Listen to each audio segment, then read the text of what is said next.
기도드리심으로 새벽 예배를 주님께 올려드리겠습니다. 하나님 은혜와 사랑을 감사합니다. 오늘도 새벽 가운데에 우리에게 말 걸어오시고 우리에게 새로운 사명을 또 허락하실 하나님 기대하게 하시니 감사합니다. 오늘 말씀 속에서 말 걸어오시는 하나님 앞에 우리의 삶으로 우리의 영으로 바르게 대답할 수 있는 우리 귀한 성도들과 제가 될 수 있도록 은혜 베풀어 주옵소서. 예수 그리스도의 이름으로 감사기도 드립니다. 아멘. 다 같이 찬송가 370장 주 안에 있는 나에게 다 같이 찬송 드리시겠습니다. 주 안에 있는 나에게 딴 근심이 있으랴. 십자가 밑에 나아가 내 짐을 풀었네. 주님을 찬송하면서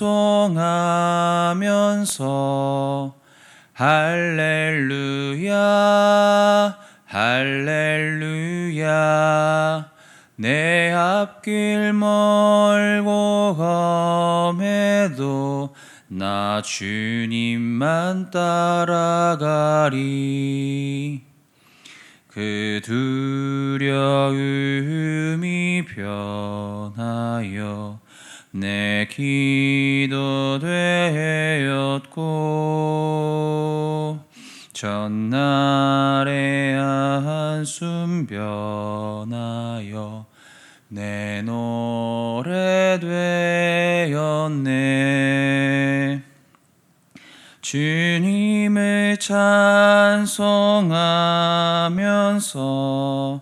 할렐루야 할렐루야. 내 앞길 멀고 험해도 나 주님만 따라가리. 내 주는 자비하셔서 늘 함께 계시고 내 궁핍함을 아시고 늘 채워주시네.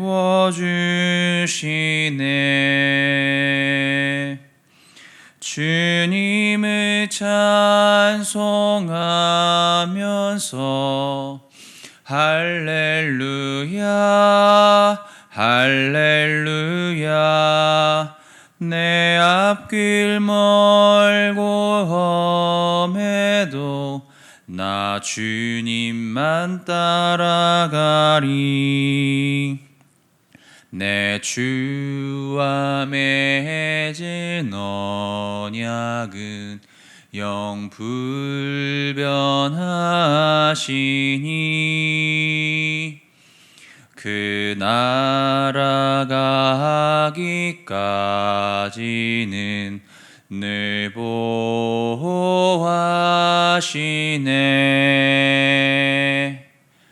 주님을 찬송하면서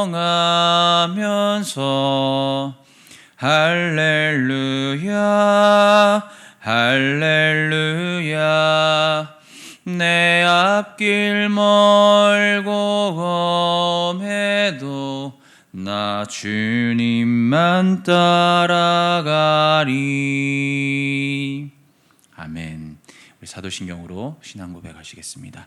전능하사 천지를 만드신 하나님 아버지를 내가 믿사오며 그 외아들 우리 주 예수 그리스도를 믿사오니 이는 성령으로 잉태하사 동정녀 마리아에게 나시고 본디오 빌라도에게 고난을 받으사 십자가에 못 박혀 죽으시고 장사한 지 사흘 만에 죽은 자 가운데서 다시 살아나시며 하늘에 오르사 전능하신 하나님 우편에 앉아 계시다가 저리로서 산자와 죽은 자를 심판하러 오시리라. 성령을 믿사오며 거룩한 공예와 성도가 서로 교통하는 것과 죄를 사하여 주시는 것과 몸이 다시 사는 것과 영원히 사는 것을 믿사옵나이다. 아멘. 다 같이 성경 봉독 가도록 하겠습니다. 오늘 우리에게 주시는 말씀은 사도행전 12장 1절부터 10절까지의 말씀입니다. 사도행전 12장 1절부터 10절까지의 말씀입니다. 우리 함께 교독하도록 한 절씩 교독하도록 하겠습니다. 그때 헤롯 왕이 손을 들어 교회 중에서 몇 사람을 해하려 하여 요한의 형제 야고보를 칼로 죽이니 유대인들이 이 일을 기뻐하는 것을 보고 베드로도 잡으려 할세 때는 무교절 기간이라 잡음에 옥에 가두어 군인 내식인 네 배에게 맡겨지고 6월절 후에 백성 앞에 끌어내고자 하더라. 이에 베드로는 옥에 갇혔고 교회는 그를 위하여 간절히 하나님께 기도하더라. 헤롯이 잡아내려고 하는 그 전날 밤에 베드로가 두 군인 틈에서 두 쇠사슬에 매여 누워 자는데 파수꾼들이 문 밖에서 옥을 지키더니 호련히 주의 사자가 나타나매 옥중에 광채가 빛나며 또 베드로의 옆구리를 쳐 깨워 이르되 급히 일어나라 하니 쇠사슬이 그 손에서 벗어지더라. 천사가 이르되 띠를 띠고 신을 신으라 하거늘 베드로가 그대로 하니 천사가 또 이르되 겉옷을 입고 따라오라 한대 베드로가 나와서 따라갈새 천사가 하는 것이 생시인 줄 알지 못하고 환상을 보는가 하니라. 같이 읽겠습니다. 이에 첫째와 둘째 파수를 지나 시내로 통하는 쇠문에 이르니 문이 저절로 열리는지라 나와서 한 거리를 지나매 천사가 곧 떠나더라. 아멘. 본문 1절에서는 그때라는 말로 시작을 하죠. 여기서 그때는 바로 언제일까요? 앞절인 11장 27절에서 30절까지 나오는 그때입니다. 30절까지 말하고 있는 그때이죠. 이때는 본문이 말하듯 큰 흉년이 들었던 때입니다. 그래서 굉장히 민심이 흉흉했죠. 그리고 그 분위기는 그대로 고스란히 사회적 공분이 끓어오르던 시대 정서를 이끌어냈습니다. 오늘날 한국 사회와 비슷했다고 볼 수 있죠. 그리고 교회적으로는 점점 박해가 심해졌습니다. 사내들인 공예와 유대인들을 중심으로 했던 그 종교적 핍박은 이제 정치적 핍박으로까지 번집니다. 이것은 유대인들의 민심을 얻기 위한 헤롯 아그리빠의 어떤 정치적 제스처였는데요. 헤롯 아그리빠는 유대인들의 인기를 한데 모으고 그것으로 자신의 정치적 입지를 좀 다지고자 했습니다. 그래서 유대인들이 예수를 믿는 그 그리스도인들을 싫어한다라는 사실을 10분 활용해서 당시 교회 중에 몇 사람을 해하고자 야고보를 대표격으로 죽인 것이죠. 그래서 이때의 특징을 세 단어로 요약을 해보자면 바로 흉년과 핍박 그리고 부흥이라고 할 수 있습니다. 그런데 놀라운 것은 이런 박해 속에서 교회는 점점 흥왕하고 부흥했다라는 것입니다. 흉년과 핍박 속에서의 부흥, 정말 놀랍지 않습니까? 그러나 역사를 돌이켜보면 이것은 놀라운 것이 아니죠. 역사 속에서 교회는 언제나 그랬습니다. 교회는 메인스트림이 아닌 궁지에서 그리고 온실이 아닌 고난과 역경 속에서 성숙했고 성장했죠. 그것이 바로 교회가 보여준, 역사가 보여준 교회입니다. 이 사실은 오늘을 살아가는 우리에게도, 우리 성도들에게도, 우리 교회에도 시사하는 바가 크다고 할 수 있죠. 코로나를 맞아 흉년의 때를 보내는 국민들이 어떻습니까? 사회적 공분이 굉장히 끝까지 차올라 있다는 것을 우리가 알 수 있는데요. 그리고 교회에 대한 사회적 제약이 어떻습니까? 점점 커져가죠. 이 시기가 암울한 것 같고 끝도 없이 어둡고 긴 터널을 지나고 있는 것 같지만 우리의 영적인 해안을 열어보면 교회가 성장하고 성숙할 수 있는 컨디션이 오늘 우리에게 주어졌다고 볼 수도 있는 것이죠. 작년에 더 포가튼 웨이즈, 잊혀진 교회의 길이라는 책이 많은 목회자들에게 영향을 끼쳤는데요. 세계적 교회 리더 중 한 명으로 꼽히는 앨런 허쉬가 쓴 책입니다. 이 책에는 하나님께서 교회에게 심어주신 유전자가 있다고 말을 해요. 자의적이든 타의적이든 어떤 그 끝자락의 경계 속에서 그리고 위기 속에서 성장하고 성숙하는 DNA를 하나님은 처음부터 교회에 주셨다. 이렇게 이야기를 하고 있습니다. 그러니까 위기는 곧 교회의 기회가 될 수 있다는 것이죠. 그런 의미에서 위기는 성도와 교회에게 위험 속 기회라고 정의할 수 있지 않나 싶습니다. 그러면 우리가 직면한 이 현실적인 위기 속에서 우리가 힘써서 할 수 있는 일은 무엇이 있을까요? 바로 기도죠. 5절 말씀 보시면 이에 베드로는 옥에 갇혔고 교회는 그를 위하여 간절히 하나님께 기도했다. 아그리빠는 야고보에 이어서 베드로까지도 공개 처형할 계획이 있었습니다. 왜요? 민심을 얻기 위해서죠. 이 위기 속에서 성도들은 어떻게 합니까? 기도하는 것이죠. 사랑하는 성도 여러분, 너무나 당연한 이야기지만 이 위기를 타개할 수 있는 방법, 사람에게 없죠. 하나님에게만 있습니다. 우리가 할 수 있는 유일한 일은 이 일을 해결할 수 있는 유일한 하나님을 붙드는 것입니다. 그분과의 관계를 끈덕지게 붙들고 그분의 손드심을 갈망하는 것밖에는 우리가 할 수 있는 것이 없는 것이죠. 그분과의 끈끈함 속에서 빛 대신 주님께서 우리에게 무엇을 하십니까? 우리가 깨닫지 못했던 혹은 우리가 외면하고 싶었던 우리의 그 추악한 죄악들을 보게 하시고 깨닫게 하시고 그것을 토해내게 하시죠. 회개하게 하십니다. 그리고 다시금 그분과의 친밀한 관계 속에 끌어들여 주셔서 다시금 하나님의 뜻을, 사명을 우리에게 전해주시죠. 우리는 그 말씀을 들어야 합니다. 그 말 걸어오심에 우리는 대답해야 합니다. 그것을 듣지 못한다면 회복은 없는 것이죠. 옥에서 풀려나는 것도, 사슬에서 해방되는 것도, 코로나로부터 자유해지는 것도 하나님 이외에는 해결할 방법이 없죠. 그래서 초대교회 성도들은 어떻게 했습니까? 기도했습니다. 위기 앞에 성도들은 간절히 기도했죠. 여러분, 사실 그렇잖아요. 우리가 아무것도 붙들 수 있는 것이 없을 때 우리의 기도가 간절해지지 않습니까? 배부르고 등 따시면 기도하지 않는 못된 버르장머리가 저와 여러분에게 있지 않습니까? 정말 아무것도 기댈 것이 없는 그 성도들, 이 초대교회 성도들은 베드로 사도를 위해 그리고 교회를 위해 간절히 기도했습니다. 사랑하는 성도 여러분, 지금이야말로 우리가 간절히 기도해야 할 때입니다. 이렇게 어려운 때에 내가 붙들고 있는 것이 우리가 진짜 믿는 것이지 않겠습니까? 사랑하는 성도 여러분, 여러분들은 이 코로나의 시기에 무엇을 붙들고 계십니까? 정말 기도를 붙들고 하나님을 붙들고 계십니까? 혹시나 여러분들이 붙들고 있는 것이 하나님이 아니라 유튜브 혹은 주식, 하나님 위의 것들이 아닙니까? 하나님께서는 성도들의 간절한 기도에 응답하셨습니다. 그리고 천사를 베드로에게 보내주셨죠. 곧 베드로는 결박에서 풀립니다. 사자는 베드로를 안전하게 인도해 나오죠. 그리고 난 후 천사는 베드로에게 명령합니다. 그 명령이 무엇입니까? 바로 8절에 있죠. 천사가 이르되 띠를 띠고 신을 신으라. 여러분, 띠를 띠고 신을 신으라. 여러분, 이 명령의 의미는 무엇일까요? 두 가지 의미가 있는데 첫째는 구원의 의미입니다. 베드로가 갇혀있던 시기는 3절에서 나오듯 바로 무교절이었죠. 이때 띠를 띠고 신을 신으라는 명령은 출애굽 상황을 떠올리게 합니다. 출애굽하는 이스라엘에게 출애굽기 12장 11절을 보시면 하나님은 무엇을 명령하십니까? 너희는 그것을 이렇게 먹을지니 허리에 띠를 띠고 발에 신을 신고. 베드로는 이 명령을 듣고 이것이 구원의 사인이라는 것을 직감했을 것입니다.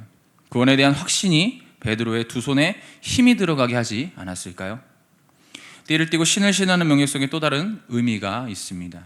그것은 사명을 주시겠다는 것입니다. 베드로는 이 명령 속에서 예수님께서 베드로에게 개인적으로 유언처럼 말씀하신 그 말씀이 떠올랐을 거예요. 바로 요한복음 21장 18절인데요. 내가 진실로 진실로 내게 이르노니 내가 젊어서 스스로 띠띠고 원하는 곳으로 다녔거니와 늙어서는 내 팔을 벌리리니 남이 내게 띠띠우고 원하지 않는 곳으로 데려가리라. 유대인들에게 띠를 띠고 신을 신으라는 말은 어떤 일을 착수하기 전 채비하고 마음을 굳세게 먹는 준비를 의미합니다. 이제부터 베드로는 지금까지 자신이 원했던 그 길을 걸어왔다면 지금부터는 주께서 이끌어 가시는 그 길, 바로 사명의 길을 걸어갈 것입니다. 여러분, 베드로의 사명의 그 끝은 무엇이었습니까? 베드로의 사명의 끝은 십자가의 거꾸로 매달려서 완성이 되는 것이죠. 사랑하는 성도 여러분, 그것이 교회입니다. 사도행전을 보십시오. 얼마나 많은 사람들의 피 흘림과 희생이 교회를 교회되게 하고 교회를 견고하게 했습니까? 사랑하는 성도 여러분, 역사적으로 교회는 위험과 위기 속에서 자라고 견고해졌죠. 그리고 그 위험과 위기 속에서 성도들은 기도했습니다. 그 기도를 통해 자신들의 깨어지고 자아가 산산이 부서지는 것을 경험했죠. 그리고 깨어진 자아의 우리 주님은 한 성도 한 성도에게 사명을 불어주셨습니다. 그 사명은 피 흘림으로 교회인 우리가 더욱 교회다워지는 것이죠. 그게 교회로 살아가는 저와 여러분의 사명인 것입니다. 사랑하는 성도 여러분, 목사가 죽지 않는데, 집사와 장로와 권사가 죽지 않는데 어떻게 교회가 교회에 더워지겠습니까? 초대교회와 똑같은 컨디션 속에서 오늘날 교회는 왜 부흥하지 않습니까? 초대교회와 똑같은 조건이 되었는데 왜 교회는 더욱더 사람들의 공분과 비난을 불러일으킵니까? 바로 죽음을 통과하지 않았기 때문이죠. 예수님은 죽으심으로 교회를 살리셨는데 우리는 우리 자아를 살리고자 다른 자아들을 죽이죠. 주님은 핏값으로 교회를 사셨는데 우리는 핏값이 아니라 그냥 갑이 되어 버렸습니다.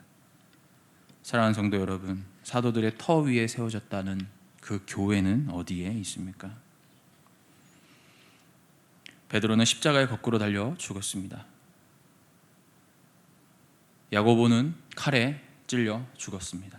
다데오와 안드레는 십자가에 달렸고, 기둥에 매달려 채찍에 맞아 죽은 빌립, 산채로 가죽이 벗겨지는 십자가에 못 박혀 머리를 잘린 바돌로메, 화살에 맞아 죽고 톱으로 켜고 창으로 찔리고 도끼와 갈고리에 자신의 생명을 내어준 초대교회가 나온 교회가 저와 여러분 아닙니까? 그럼 저와 여러분의 자아는 어디에서 죽었습니까? 기독교인의 삶의 목적은 잘 사는 데 있지 않아요. 잘 죽는 데 있습니다. 성도의 교회의 삶의 방향은 어떻게 사느냐가 아니라 어떻게 죽느냐에 달렸습니다. 그런데 우리의 삶의 방향은, 우리의 삶의 목적은 어디에 있습니까?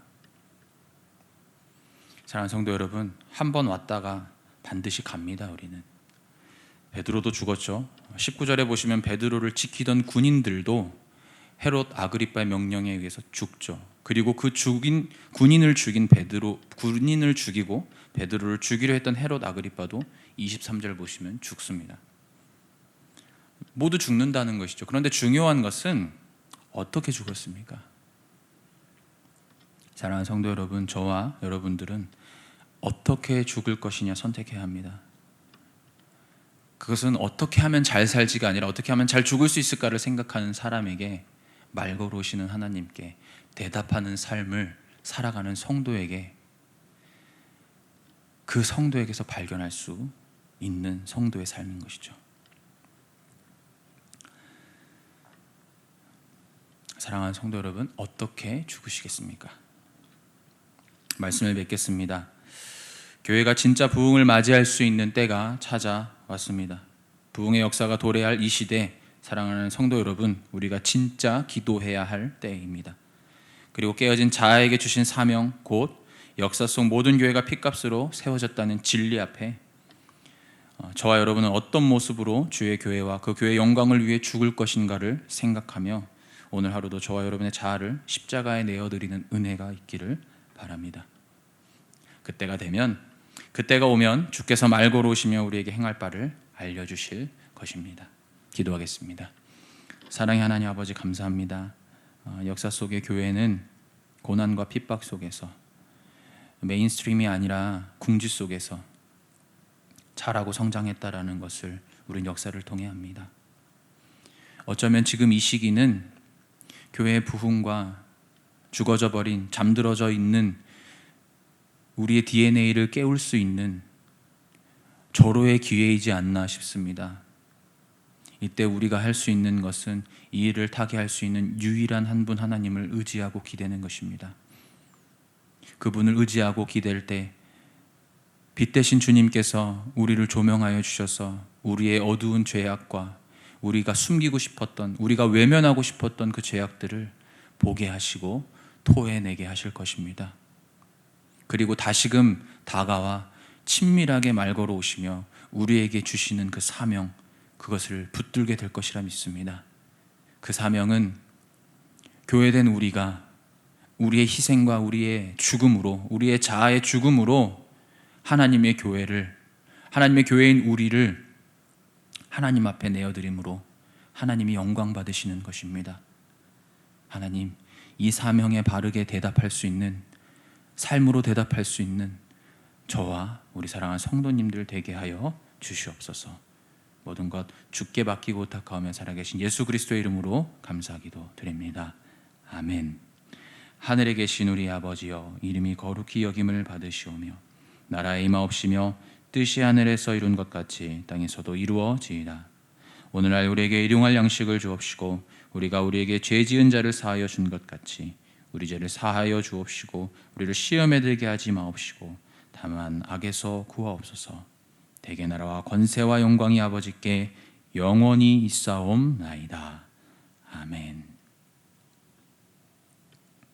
오늘 주신 말씀을 기억하면서 또한 대흥교회와 한국교회를 위해서 코로나의 소멸과 온전한 회복을 위해서 예배 영광을 회복하는 2021년이 되기 위해서 또한 한우와 포에버와 수험생들과 교우들을 위해서 다 같이 기도하며 나아가겠습니다.